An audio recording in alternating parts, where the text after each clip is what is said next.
Hey, my name is Cal Merritt. I'm 31 years old, and for the last 4 years I've worked as a technical documentation specialist at a mid-sized manufacturing company called Hargrove Industrial out of a business park on the edge of Davenport, Iowa. If you don't know what a technical documentation specialist does, the short version is this. I turn things that are complicated into things that are clear. Machinery manuals, safety protocols, assembly instructions, process guides that someone on a shop floor can read in 2 minutes and actually follow without getting hurt. I work alone most of the time, in a corner office that isn't really an office. It's a converted storage room with one window that looks out onto the parking lot. I have a desk, 2 monitors, a shelf of binders, and a small whiteboard where I map out the logical flow of documents before I write them. I have been told by more than one person that my job sounds boring. I don't argue with them. I know what it actually is. What it actually is this. Most problems in the world happen because something was never explained properly. Someone assumed the other person already understood. Someone left out the step that seemed obvious to them but wasn't obvious to anyone else. Someone used language that was technically correct but practically useless. My job is to find those gaps, the places where the information breaks down, and fix them. I am good at it. I have been good at it since I was a kid. When my father would hand me a broken appliance and ask me to write down, step by step, how I had fixed it. Not to show him I had fixed it. To prove I understood why it broke. I wake up every morning at 6, make coffee, spend 20 minutes reading, and drive 14 minutes to the office. I eat lunch at my desk. I leave at 5:15. I stop at the grocery store on the way home twice a week, always the same store, always the same approximate list. I cook dinner, which is something I am better at than most people expect, and I eat it at the kitchen table with the news on in the background. I go to bed around 10:30 with a book. My apartment is clean. My car runs well. My life has the same qualities I try to give every document I write. It is organized, it is functional, and it is missing nothing that it is supposed to have. What it is missing is harder to name. I try not to name it. I'm not the kind of person who sits in his apartment thinking about what he doesn't have. That's not a useful way to spend time. And I've never been good at things I can't do anything about. But there are moments, usually on Sunday evenings, usually when the light goes flat and the apartment gets quiet in a specific way, when I am aware of a kind of weight that has no practical source. The phone doesn't light up much after 9 o'clock. I don't have anyone to call when something good happens at work. I have gotten very efficient at carrying my own days. 3 years ago, I was in a relationship that ended the way things end when 2 people want different lives and have waited too long to say so. Her name was Jessie. She moved to Seattle. We parted on good terms, which is another way of saying we parted on terms that didn't cost either of us enough to change anything. I was 28. I told myself I had time. I told myself I was fine. I got very good at my job. That was where things stood on a Monday morning in mid-September when I walked into Hargrove Industrial and found out that my manager of 3 years, a decent and thorough man named Dennis who had never once questioned my methods, had taken early retirement over the weekend. I found out from the receptionist. She told me in the tone people use when they are genuinely sorry for you. She said a replacement had already been named, internal transfer from the Chicago office, someone with a background in operations management, starting today. I said thank you, and walked to my storage room office and sat down and stared at the whiteboard. I had learned, over 4 years of working alone in a converted storage room, that things running smoothly is not something you notice until they stop. At 11 that morning, I was called into the director's office and introduced to my new manager. I almost didn't go. I had a deadline, a 30-page safety protocol update for a new line of hydraulic lifts, and the meeting had been scheduled with less than 90 minutes' notice, which, in my experience, is how meetings get scheduled when the purpose of the meeting is not to exchange information, but to manage someone's comfort with a change they had no say in. I knew the real function of the introduction. It was a formality. I had been through 2 of them before, and both times I had emerged with a new manager and a slightly different version of the same arrangement. I would do my work correctly, and they would leave me alone. I went because not going would create more friction than going. I walked into the director's office expecting someone in their 40s with a firm handshake and a rehearsed speech about their management philosophy. She was standing at the window with her back to the door, looking out at the parking lot. And when she turned around, I felt the floor of my memory shift in a way I was not prepared for. Her name was Claire Doran. She was 30 years old. She had dark hair cut just below her jaw, and she was wearing a gray blazer with the sleeves pushed up, and she was holding a coffee mug in both hands, like she needed something to hold on to.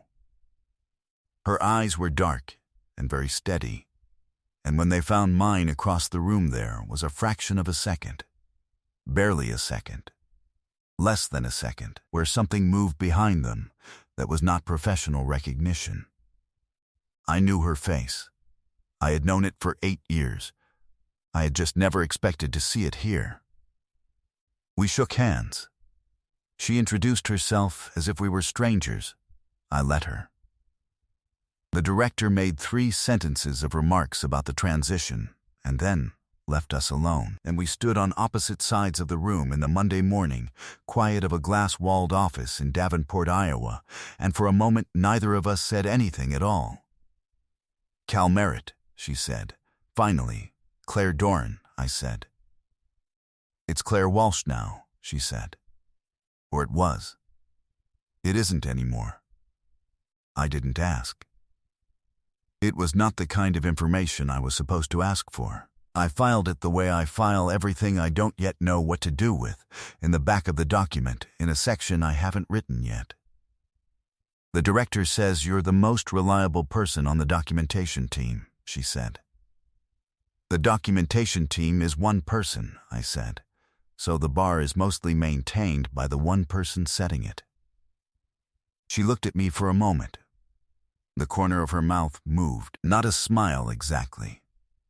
Recognition, maybe, of the particular way I have always had of saying something useful and deflecting at the same time. "Then I'll count on you to keep setting it," she said. She walked me out of the director's office and back toward the main hall, and her heels were quiet on the industrial carpet, and her posture was completely composed, and she was doing her job perfectly. And I went back to my storage room and sat down and looked at the whiteboard. My handwriting on the whiteboard said, "Step 3. Identify the gap between what is known and what is assumed." I had written that 2 weeks ago as a note to myself about a section of the hydraulic lift protocol. I stared at it for a long time. Claire Doran. I kept thinking of her that way, not as Walsh, because Walsh was a name I knew nothing about, and Doran was the name of the person I had actually known, had been, 8 years ago, the best student in a technical writing seminar at the University of Iowa that we had both attended during our junior year. She had sat 2 rows in front of me, and 1 seat to the left, and she had argued with the professor, politely but with absolute precision, about every framework he introduced. Not because she was wrong. She was never wrong, and neither was he. But because she understood that frameworks are the thing you replace once you truly understand why they exist. She wrote papers that were better than any of the teaching examples. She helped 3 other students in the class, including me, restructure the logic of our midterm proposals. in conversations over coffee that were functionally tutorials and felt like the most natural conversations I had ever had. I had liked her the way you like something that makes you feel more capable of your own life. I had been 22 and had not known what to do with that, and then the semester ended and she transferred to a program in Chicago, and I filed it in the section I hadn't written yet, and then I got very good at writing everything else. 8 years. She had built a career. She had a last name I didn't know the story of. She was standing in my building in a gray blazer, and she had introduced herself to me as though I were a stranger, and I had let her. And now I had a 30-page hydraulic lift protocol to finish. I finished it. It took 3 more days. On the 4th day, Claire sent me a message through the internal system, asking me to pull up the archive documentation standards from 2019 and brief her on what had changed and why.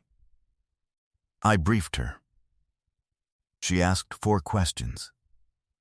3 of them were better questions than the questions Dennis had asked me in 3 years of working together. I went home and cooked dinner and ate it at the kitchen table, and did not think about Claire Doran and the coffee conversations from 8 years ago. I was 31. I was very good at not thinking about things.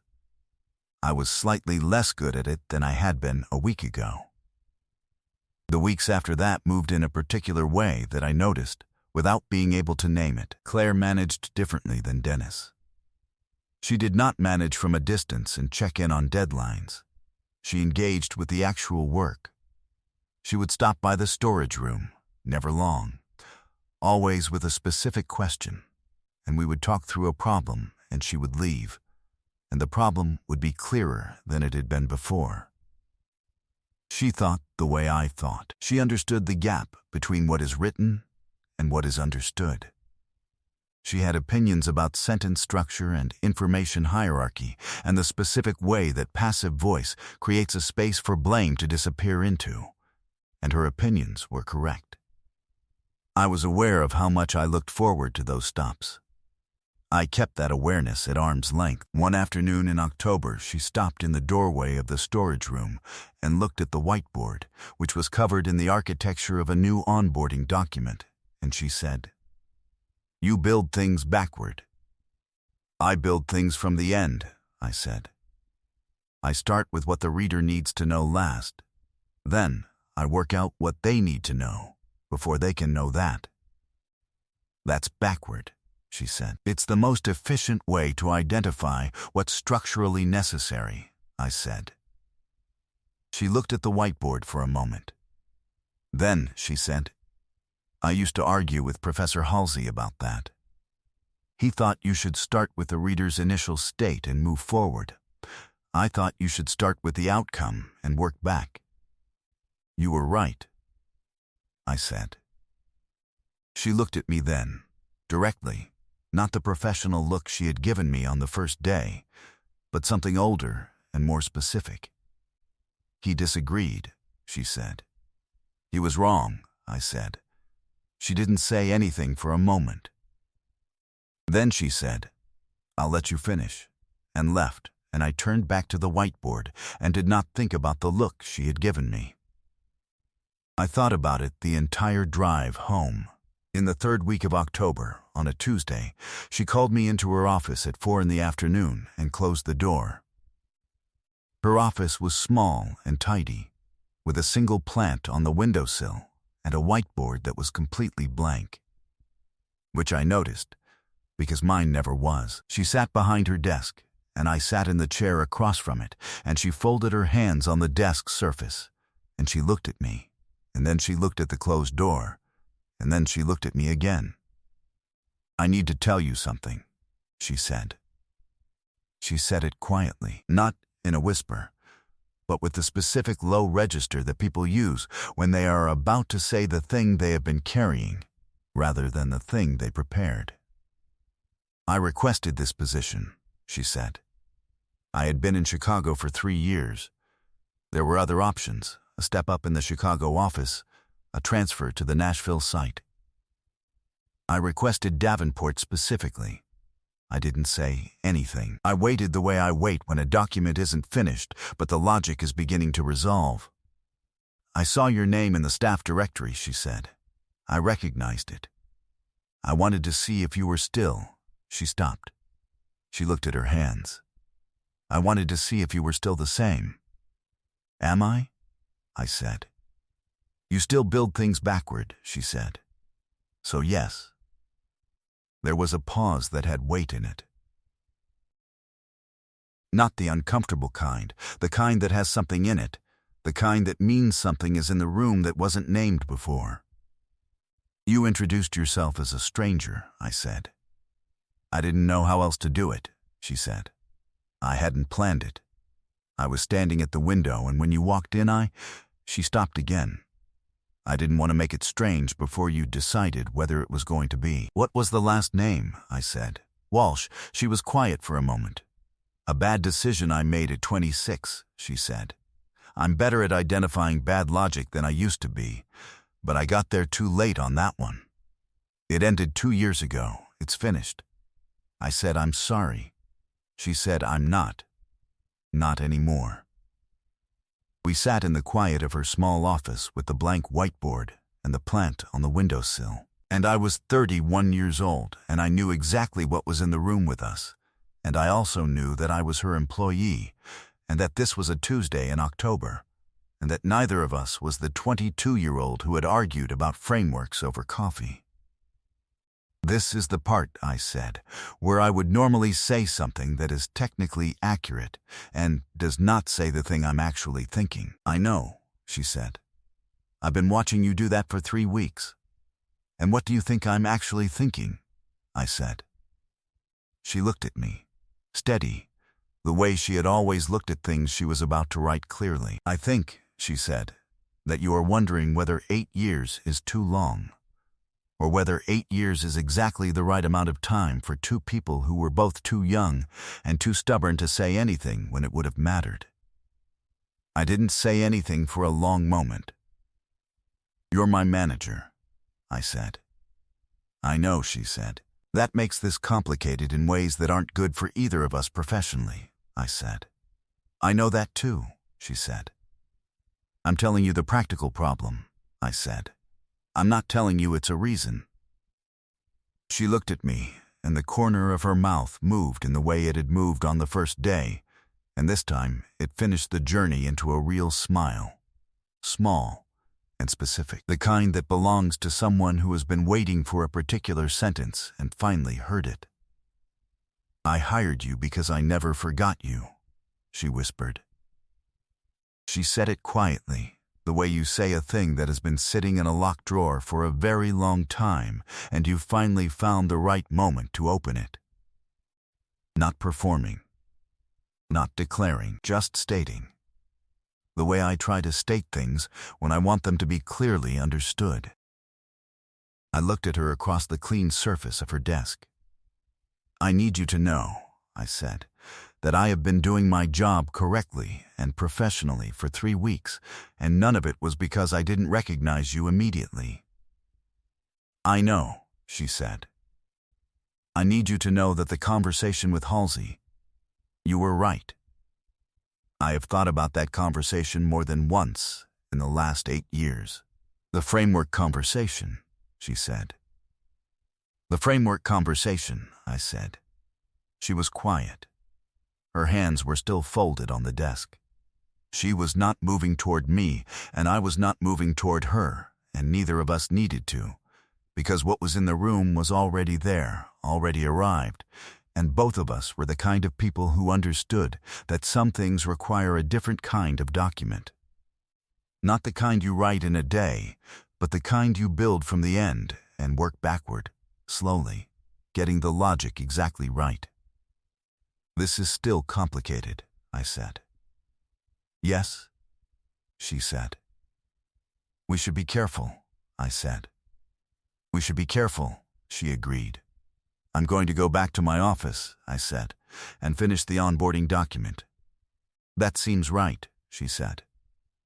And then tomorrow, I said, I think we should have coffee, off-site, not as an employee and a manager. She looked at me. As what, then? As two people, I said, who have some gaps to close.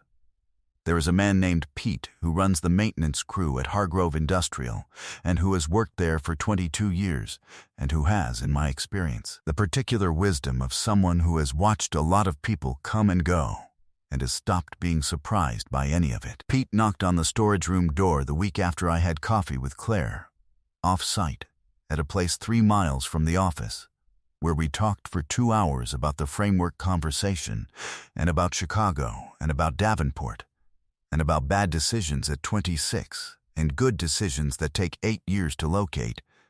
And Pete came in and put a coffee on my desk and said, "New manager seems sharp." "She is," I said. He looked at me. He had the look of someone reading a document that says more in the footnotes than the main text. "Documents take time to write right," he said. "They do," I said. "Rushing makes gaps," he said. "It does," I said. He nodded once and picked up his coffee and left. The trouble, when it came from the Chicago office. His name was Marcus Vane, a regional VP, mid-40s, polished in the way that people are polished when they have spent a long time making sure other people understand the hierarchy.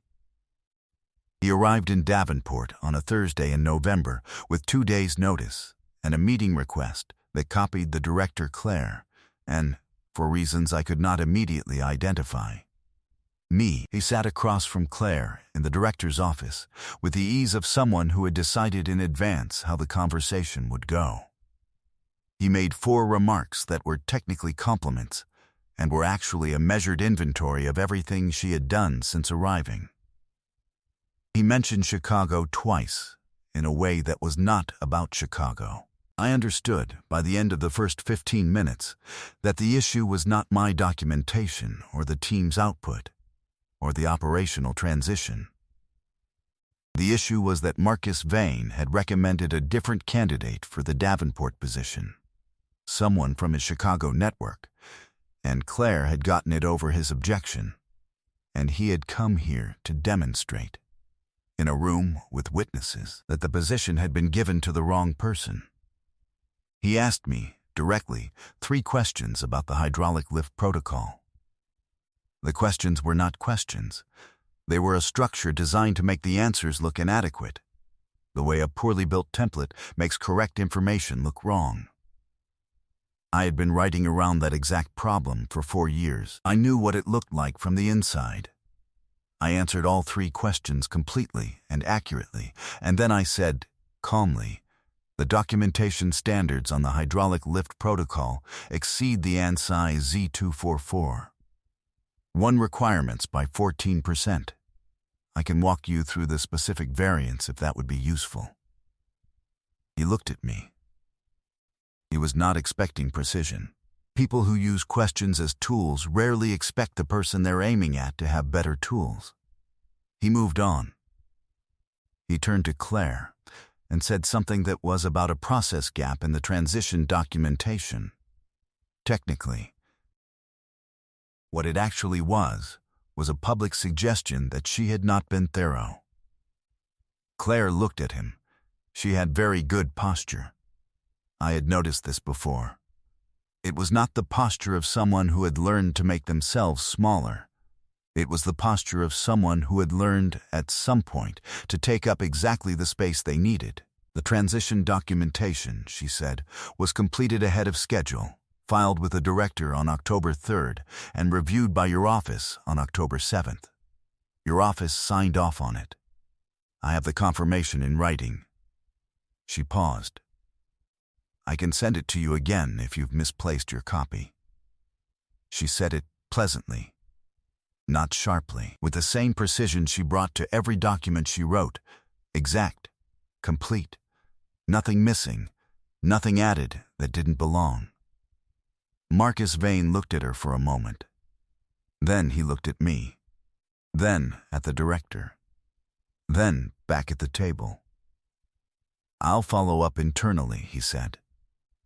He did not follow up internally. He left Davenport the next morning and did not return.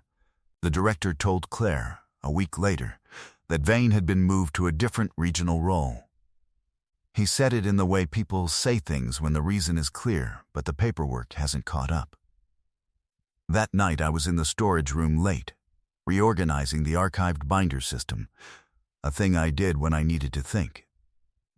Because my hands knowing what to do gives my mind room to work. And Claire appeared in the doorway at 7:30 with her blazer off and her sleeves down and a coffee in each hand. She set one on the corner of my desk. "You didn't have to do that today," she said, in the meeting. The ANSI variance. "I know," I said. "I had it," she said. "I know you did," I said. "That's why I handed it to you first." She looked at me for a moment. Something in her face settled, the way a room settles when the last window is closed against a cold evening. "I have been trying," she said, "to be very careful." "I know," I said, "about what this looks like. About making sure I earned this position in a way that no one could argue with. About not," she stopped. "About not letting anyone think the position had anything to do with me," I said. "Yes," she said. I said. "The position." She was quiet for a moment. The parking lot light came through the window, and she was standing in the door of my storage room in the particular quiet of an office building at 7:30 at night, and she looked like someone who had decided, finally, to say the thing in the locked drawer. "It had to do with you the same way everything I've built in the last 8 years had to do with that semester," she said. "I know that doesn't make sense." "It makes sense to me," I said. "I don't mean it was about you," she said. "I mean it was about who I understood how to be after that year. What I understood writing could do. What I understood I was capable of when someone was paying attention the right way." She looked at her coffee. "I never thanked you for that. You tutored me through an entire midterm proposal," I said. "You already knew everything I told you," she said. "You just needed someone to confirm you hadn't built it wrong." I stood up from the desk. I was not going to stay across the room anymore. I had been staying across rooms for too long, in this building and in my life in general, and I was 31 years old and I had written 4 years' worth of documentation about the importance of closing the gap between what is known and what is communicated, and I was done letting that gap sit there unaddressed. "I have been carrying something since approximately the 3rd day you worked here," I said. "I have been carrying it carefully and professionally and with a great deal of attention to the specific reasons why saying it was complicated. And I think the complicated reasons are real, and I think we're going to have to navigate them. But I am done pretending they're a reason instead of just a context." She looked at me. "I know you remember the semester the way I remember it," I said. "I know you built something from that year, the same way I did. I know you came to Davenport for a reason, and the reason wasn't just the job. And I know that whatever this is, whatever we are deciding right now in this room, it is going to require us to be more careful than either of us has probably ever been about anything. I know all of that." "And?" she said. "And I am not interested in the version of my life," I said, "where I let the careful reasons be bigger than the actual thing." She was quiet for a long moment. Her hands were around the coffee cup. The parking lot light was flat and yellow behind her. "You know what your problem is?" she said. "Tell me," I said. "You spend all day writing documents that close gaps," she said. "You are very good at identifying what's missing. But you wait too long to write the conclusion." "I write from the end," I said. "I told you. I start with where I need to get to." "So where do you need to get to?" she said. I crossed the storage room. She did not step back. "Here," I said. I kissed her the way you do a thing when you have understood it completely and have been patient with yourself about it for a very long time, not urgently. not carefully, but with the specific certainty of someone who has finally closed the gap between what was known and what was said. She set her coffee on the shelf without looking away. When she pulled back, she looked at me with those steady dark eyes and she said, "You took 8 years." "I was building backward," I said. "I had to know where it ended first." "And now you do?" she said. I looked at her. The storage room, the whiteboard full of logic, the binders in their rows, the parking lot window and the quiet building around us. "I've known for a long time," I said. "I just needed someone to confirm I hadn't built it wrong." Her mouth curved. "You didn't build it wrong," she said. 6 months later, the documentation team at Hargrove Industrial was 2 people.